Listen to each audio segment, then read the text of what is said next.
Some great games in week 6 and some surprising upsets as well. Who's even good in the NFL right now? I know there's two teams for sure that are really good, both winners in week 6. We got to talk about the Bills and the Chiefs thriller. And of course, Sunday night football, the Eagles over the Dallas Cowboys, and some other teams with some big surprising wins and some teams that we've got to start taking a little bit more seriously, Matt. Coming up on today's Peacock and Williamson. NFL analyst Brian Peacock and former NFL scout Matt Williamson bring you expert NFL analysis every day in less than 30 minutes. Get an inside look into the NFL on the field and in the front office. With elite breakdowns, next-level analysis, and in-depth information only for the real NFL fans. This is Peacock and Williamson, and it starts now. Welcome to the Peacock and Williamson NFL Show. Brian Peacock alongside Matt Williamson. Thanks for making us your first listen here on the Locked On Podcast Network, your team every day. Today's episode of P&W is brought to you by Prize Picks. Prize Picks is daily fantasy made easy. Pick 2 to 5 players, and if they score more or less than their Prize Picks projection, you can win up to 10 times your money on that entry. First-time users can receive a 100% instant deposit match up to $100 with promo code LOCKEDON. That's prizepicks.com, promo code LOCKEDON. Matt, Bills Chiefs, I think it lived up to the billing. Maybe not as many points as a lot of people expected, but it was Josh Allen and the Buffalo Bills that defeated the Kansas City Chiefs 24-20. The Bills improved to 5-1 on the season. The Kansas City Chiefs fall to 4-2 on the year now. And I saw an interesting stat after the game that Josh Allen is the first starting quarterback to have beaten the Kansas City Chiefs in Kansas City since 2017, twice. Wow. That seems hard to believe. They do play division. Yeah, right. I mean, they played the Chargers and Raiders, you know. How many times have they played Derek Carr? And he hasn't done it. Right. That's a pretty long stretch. Maybe Herbert one day will be next, you know. I mean, boy, right. I mean, really strive to get the 2 wins in Kansas City. It's not that great of an accomplishment over a career, but anyway. It's also, it illustrates how difficult it is to win in Kansas City against that team and that quarterback. And it's already been a tough, it's always been a tough place to play. So huge win for the Buffalo Bills Sunday. Yeah. I mean, the definition of a heavyweight fight, I couldn't help but watch this and think, this is great. Whoever wins is going to have, the leg up for home field advantage in the AFC. But the big one is still yet to come, just like last year. I mean, they played in the regular season, and then, the Chiefs won the one that mattered most. Not to downplay what we saw. These teams are really, really impressive, and they are definitely 2 of the really good teams, along with the Eagles. After that, I think it gets murky. The Bills won the turnover battle. They ran the football better. And they switched some things up too, like we saw dime out there. I saw that they dropped 8 into coverage a high percentage of the time. These are things the Bills just don't do, So they did throw some curveballs at the Chiefs. I also think the Bills D is better than Kansas City's. But I got to admit, I mean, and this isn't breaking news, but like, my team's in the AFC, and I hope I have this upstart quarterback. But, I mean, if I have Lamar or Burrow, I still have a clear disadvantage against these 2 guys, These guys are on another level, and it's so fun to watch. And it's so fun to watch. And I think that's why all these teams in the AFC loaded up on pass rushers. And how big was the addition for the Bills of Von Miller? Because if you're going to rush 4, you got to try to get home. 2 really big sacks in this game from Von Miller. That has been a massive addition for that football team, and they still don't have Tre'Davious White back yet either. So, you have to really like where the Bills are right now. And I like what you said about running the ball. Like they didn't want this to be another 45-44 game. They wanted it to be 24-20. They were trying to pound the rock with Devin Singletary, and he got 17 carries in this one. Josh Allen carried the ball another 12 times, but clearly they wanted to not have a shootout, and it worked to their favor too, because I think they do have the better defense.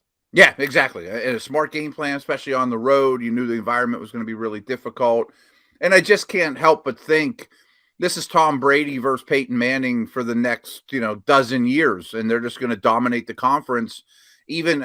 Herbert's the one guy I look at and think maybe he could get to that level. Burrow, Jackson, all these guys, Lawrence, are tremendous, but you're always going to be at a disadvantage against these teams, even whenever they go out and move on from somebody like Tyreek. They're still not taking a step backwards, and their connections with Kelsey and Diggs, respectively, are outstanding. I mean, like they each have one whoopee, which is great. How about the Philadelphia Eagles on Sunday Night Football beating the Dallas Cowboys, and Cooper Rush coming back down to earth a little bit?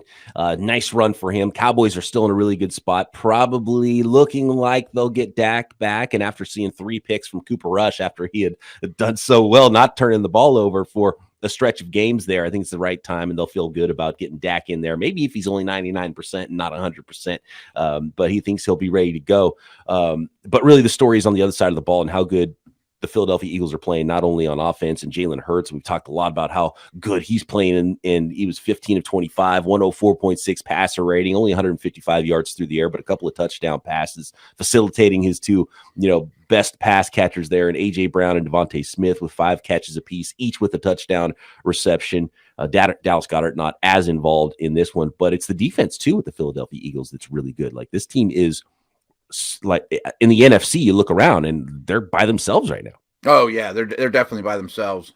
I think Dallas can get back to that level, especially with Dak, and Cooper Rush did turn into a pumpkin a little bit, but they're asking a lot from him in this game too. I mean, you're playing with a deficit. Everyone knows you have to throw, but you got to give the Eagles credit. I mean, everything with them starts at the line of scrimmage, and they're superb on both sides of the ball. By no means was it a coincidence that Dallas started to show life and get back in this thing once Lane Johnson went out. This, Micah's just hanging out at that against those backup right tackles, eating them for lunch and making plays that way.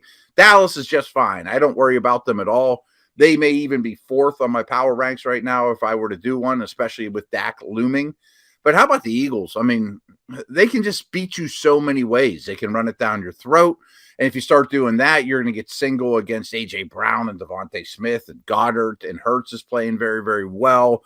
And now they have corners, like Slay and Bradbury out there making plays left and right. I mean, you knew they had the bulk in the middle of the defensive line.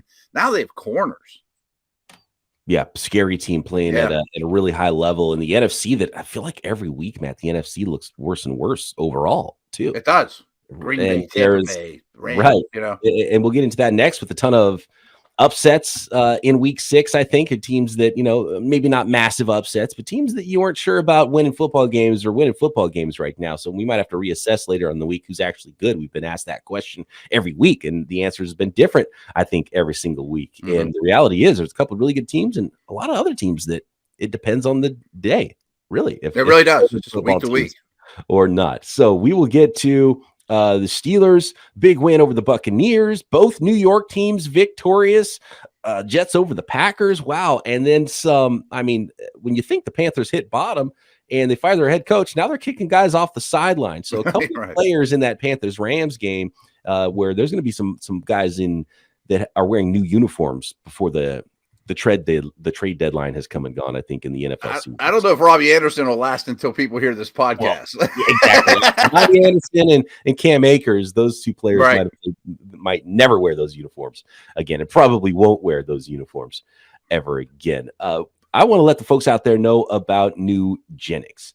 And when you get a little bit older, right, you start getting towards 40, maybe even older than that, and you're trying to get back in shape, and it's like, wow, this is a lot more difficult than it used to be to shed those 5-10 pounds that you want to get rid of the little bit of that dad bod that starts to creep in. You don't have as much time to work out. You want the energy and the body you once had, and you discovered, well, I guess there's not a lot of ways to help you get that. Nugenix can help you feel revived, working out like you used to, and it happens. You're losing the testosterone, that man hormone that used to help you get there so much easier. When you were younger, you were at the peak of your testosterone production, what some have called the winner's hormone as well. Wouldn't it be nice to get that winner's edge back again, get back that old swagger? Want more energy to counter the negative effects of aging? Nugenix Total T Testosterone Booster with Testifit will help you turn back the clock, re-energize your workouts, get you better results at the gym, and help you look and feel like the man you really want to be. While every product professes quality, many other products use generic ingredients that are often far less than clinical grade. With Nugenix Total T, you get the same clinical potency levels used in the trials. And Nugenix formulation is backed by 10 years of science and research. Nugenix Total T is the number one selling testosterone booster at GNC. Now, get a complimentary bottle of Nugenix Total T when you text NFL to 231231. Text now, get a bottle of Nugenix Thermo, their most powerful fat incinerator ever, with key ingredients to help you get into shape, absolutely free. Text NFL to 231231. That's text NFL to 231231. Message and data rates apply. Terms also apply. Available at nugenix.com/terms. I just finished drinking some coffee, Matt, but it was decaf coffee. It's my new routine because I don't want the caffeine crash anymore. I actually want real energy from real vitamins and whole food sourced superfoods, and I get it now from AG1. And you talk about fighting the aging that happens in the body. I really realized once I started taking Athletic Greens, one delicious scoop of AG1 in the morning is all it takes. It's super easy, first of all. One time, first thing, get up, one scoop, glass of water, boom, done. 75 high-quality vitamins and minerals, whole food source superfoods, probiotics, and adaptogens to help you start your day right. And I didn't realize how much I needed those vitamins until I started taking AG1. AG1 is lifestyle friendly, whether you eat keto, paleo, vegan, dairy-free, gluten-free, contains less than 1 gram of sugar, no GMOs, no nasty chemicals, no artificial anything in AG1, and it costs less than $3 a day. You're investing in your health, and it's cheaper than that coffee habit, even though I still like the ritual of coffee. I just brew myself some decaf now, so I get a little bit of both. I get the best of both worlds because I love the taste of coffee. To make it easy, Athletic Greens is going to give you a free 1-year supply of immune-supporting vitamin D and 5 free travel packs with your first purchase. All you have to do is visit athleticgreens.com/NFL Network. Again, that is athleticgreens.com/NFL Network to take ownership over your health and pick up the ultimate daily nutritional insurance.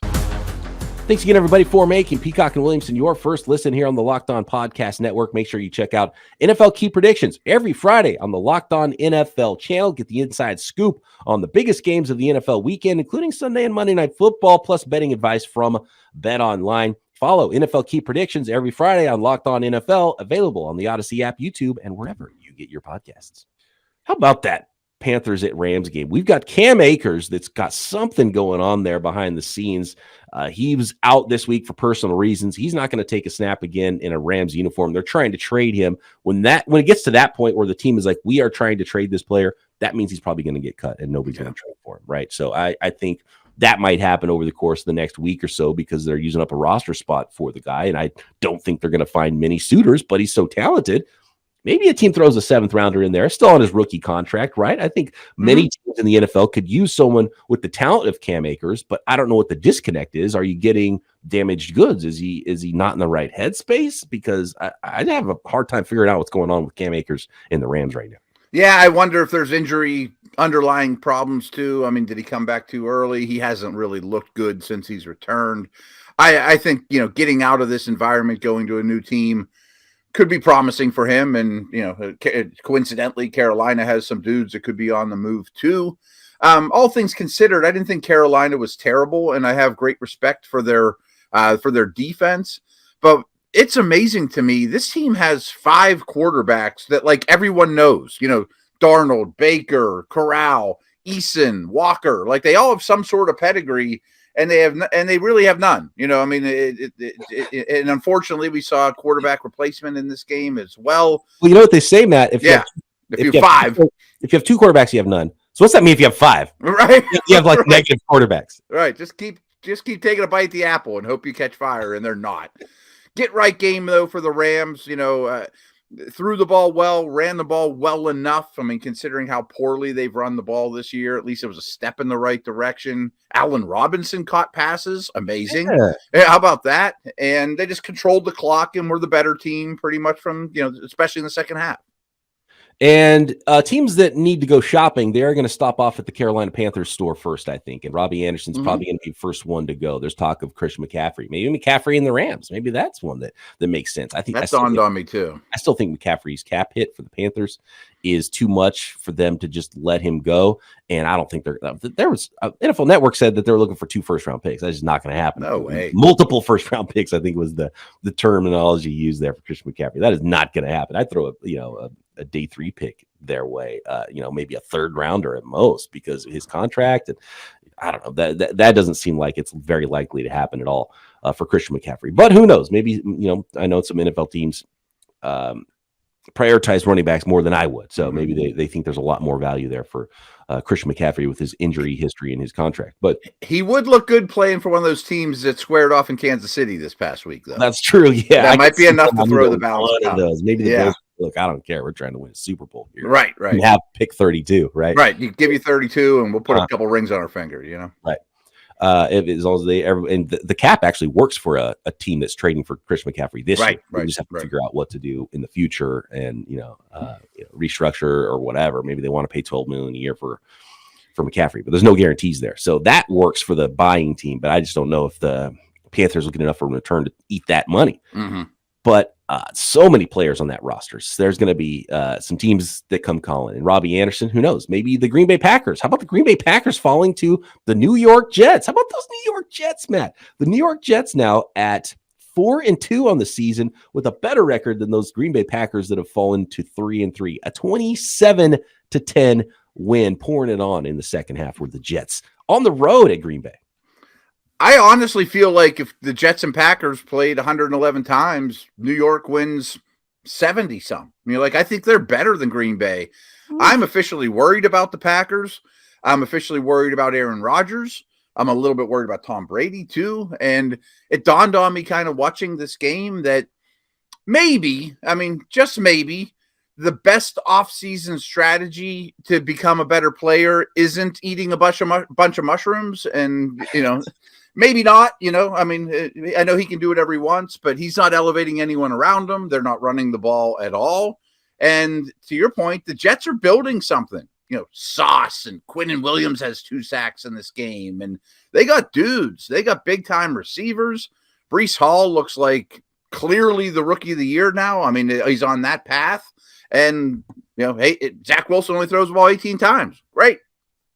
Aaron Rodgers had a QBR of 16.9.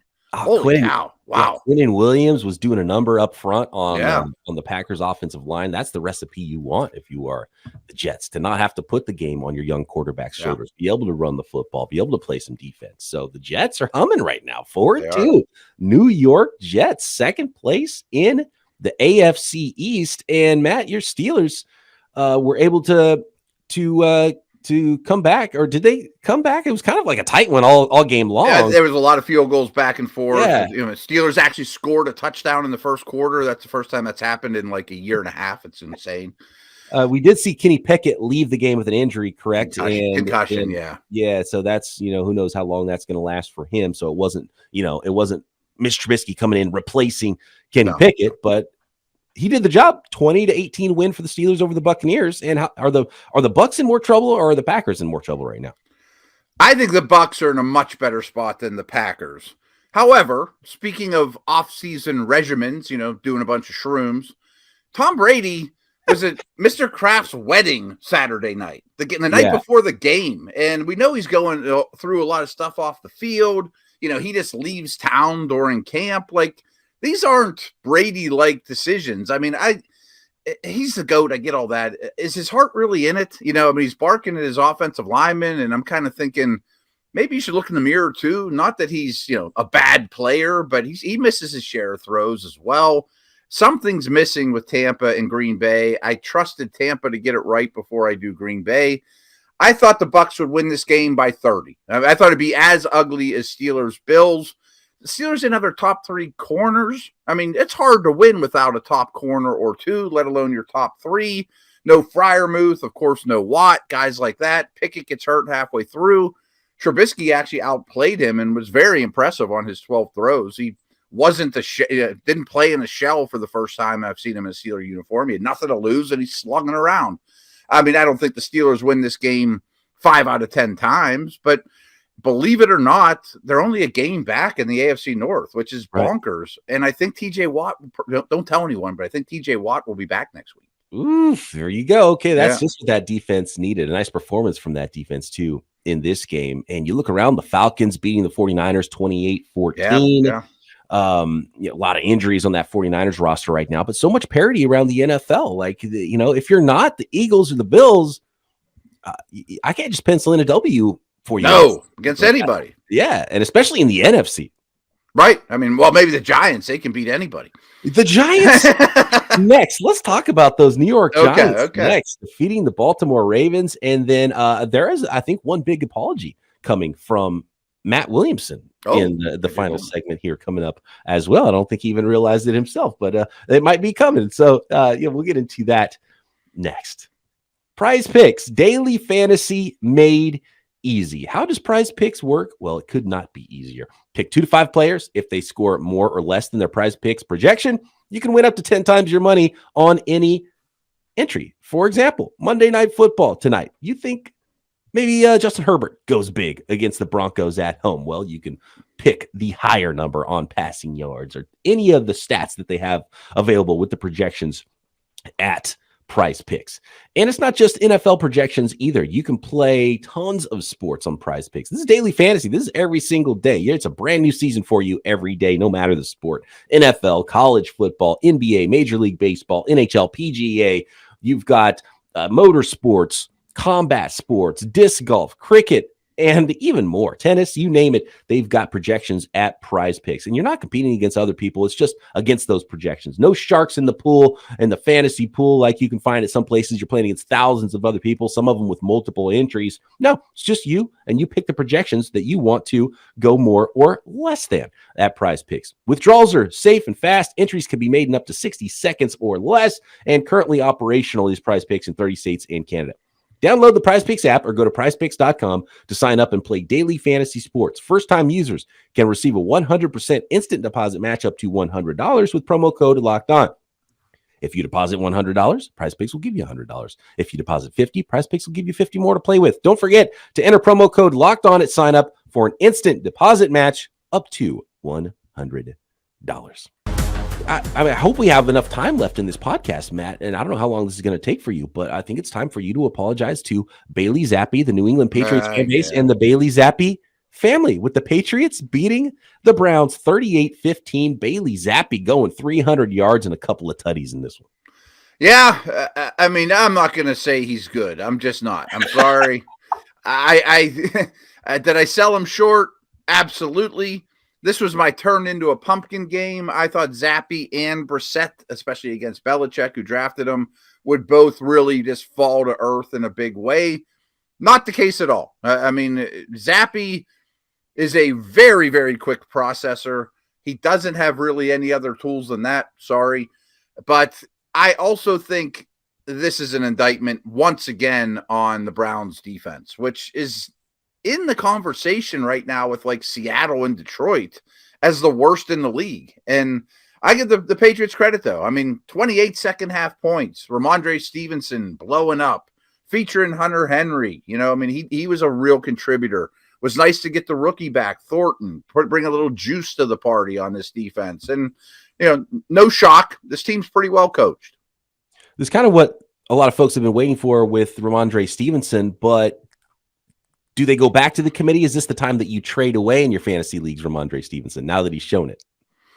They're the hardest team in the league to believe when it comes to injuries. Like, they made it sound like Harris could have played yesterday. Yeah. I don't think he had any chance. I thought it was like a 3 to 4 week injury. So I think Stevenson's still going to be the guy for a little while. Okay.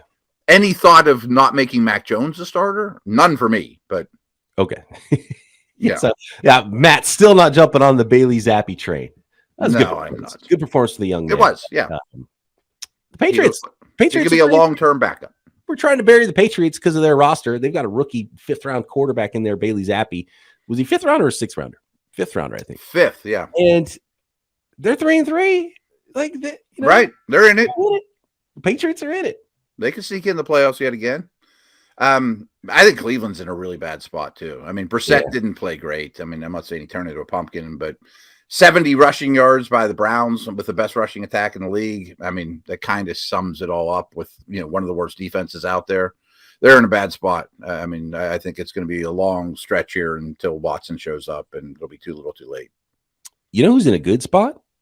The 5-1 New York Giants. Sure are. Defeated the Baltimore Ravens, and Matt, you get the feeling this is not going to stop. Brian Dable's got this team playing and winning football games. 24-20, Giants 5-1, Ravens now 3-3, and right in the middle of that mix with just about everybody else in the AFC. Yeah, I mean, they're 5-1, but they've outscored their opponents by 13 total points. I mean, and the Ravens, on the other hand, are just losing these heartbreaking type of games. I mean, close games, the Ravens find a way to lose. Close games, the Giants find a way to win. You got to give this coaching staff, though, just immense credit. What they're getting out of Daniel Jones. I mean, Barkley's the guy everyone keys on, but they still get enough from the rest of the team. It was nice to see Wan'Dale Robinson in the mix. I mean, a legit type of guy that should get plenty of targets. Are you worried about the Ravens? I feel like there's a path for him to get better. You get Rashad Bateman's got a foot injury. You get him back and just give more weapons on the offensive side of the ball. J.K. Dobbins only 2.1 yards per carry on his 7 carries in this game. It was Kenyon Drake that went 10 carries for 119. Can they figure out their backfield? Because it's a team, obviously, that wants to run the ball as much as any team in the league. More weapons for Lamar. Do they get healthier, play better down the stretch? I feel like they can. I feel like if you play a lot of these close games, the Ravens would win more than they would lose, but they've been losing some of these close ones. So I feel okay about the Ravens, but, and they're not in a place where, at 3-3, they're 500. They can go win a whole bunch of games and still win that division. And the division is imminently winnable right now too, which they're tied for first place still. So I feel pretty good about the Ravens, and I feel like they're a team that can be better in the second half than they were in the first half. I tend to agree.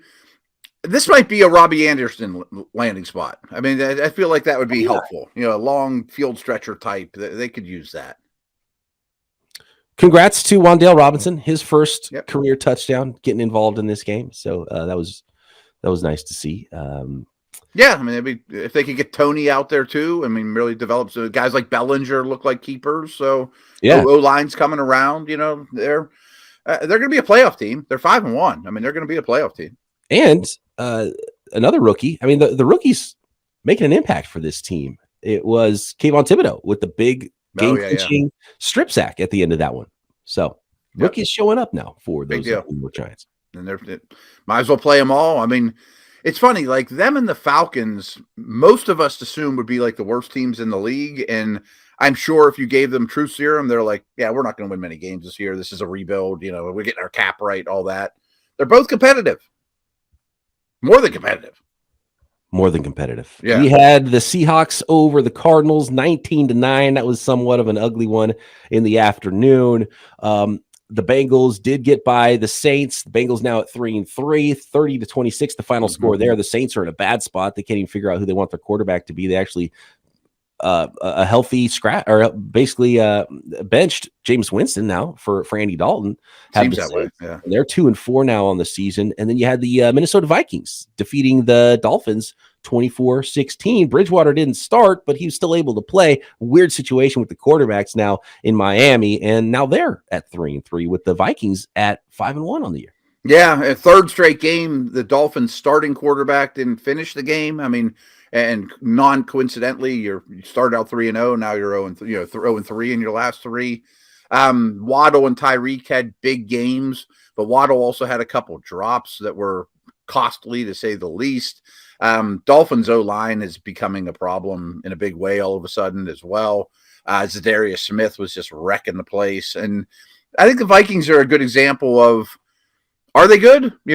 I'm sure in power ranks across the internet tomorrow, the Vikings will probably be 4th behind the big 3 in a lot of spots. I don't know if I'm on board with that or not, but they're 5-1 and they're probably going to the playoffs too. And real quick, the only game we hadn't mentioned yet was the Colts getting things right. It looked like after getting blanked by the Jaguars, 34 points up on them. Colts now 3-2-1, 34-27 win over the Jaguars. Matt Ryan thrown it 58 times, 300+ yards, couple of touchdown passes, including the game winner to rookie Alec Pierce. I think this is huge for them. First time their offense has not looked like junk, and it didn't even have Taylor. Pittman had a big game. Ryan had a big game. I thought Jacksonville would be better than this. I think I might be wrong on them. They may be a year away from being a year away. It's funny. I picked up Jacksonville's defense to replace Pittsburgh Steelers defense, and Jaguars got me negative points, and the Steelers went out and held Tom Brady under 20 points. Didn't see either one of those things coming. Did not see it. A lot happens every week that we do not see coming, but we'll continue to have it all covered for you back tomorrow right here. Peacock and Williamson.